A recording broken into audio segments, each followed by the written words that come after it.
like that corruption thing. So, people, contrary to what other people are thinking, the fact that corruption can.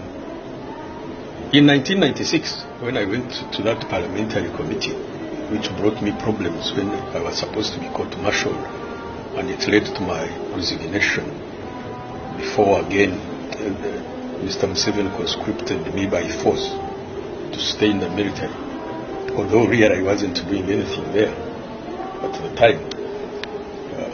It was that question of corruption which I was addressing, its impact on the prolonging of that war. So corruption can cause war, corruption can lead to war, corruption can prolong a war, corruption can lead to the collapse of a state. So it's a real problem. Forget about the morality of it. If you see, because of corruption, no factories are being built. Why? Because the money is being stolen, for instance. This increases joblessness. Joblessness increases loitering of the youth on streets. This increases crime in the country. The crime increases, clamped down by the state. So you see, this one leads to that. So some of these abuses which we are talking about can threaten the integrity and actually the real existence of the state. Contrary to what people think that when people are talking about corruption, it's wrong. No, corruption can lead to the collapse of the state. I warned the president in 1998, but even before that in 95, and then in 2006 again, I wrote a big document about what was happening in the country, about corruption, and because I led this committee, which they call the Babas Committee, it was soldiers. When we reduced the force from 100,000 to 60,000, it was thought at that time to be 57. After the committee, after going around the whole country in all those units of the army, we found we had about 24,000 soldiers. Can you imagine the magnitude of the criminality where money for 57,000 soldiers is being paid out, but only 24 are actually present?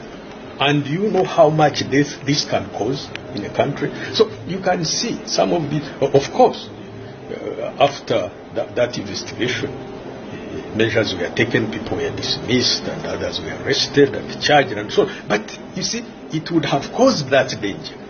So these are some of these issues are very, very real. And I hope Ugandans will wake up and know that this corruption you see is enslaving our children and our grandchildren, where you find that we were forgiven the so-called debt. Now it's more than even when, So the issues of corruption, the issues of abusing the constitution, like when we removed the term limit, because that one had an effect of degrading the process of accountability. Because you see, term limits is not an end in itself. Term limits puts in place a mechanism where leaders know that they can break the law only so far. They can only do certain things only for a short time. So that one, it's a deterrent in itself. This is the whole point. It's not so much that you've done away with the leader. No, it's that because this leader knows that he has only 2 terms, after that he must leave power, he will exercise restraint. So it's a deterrent. It's a deterrent in itself before you come to the actual handing of power. This is what we had a vision. This is what we had put in that constitution of 1995, which was removed.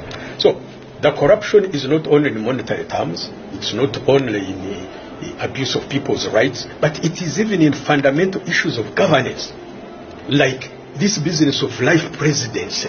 Life presidency it's a cake. It's a cake.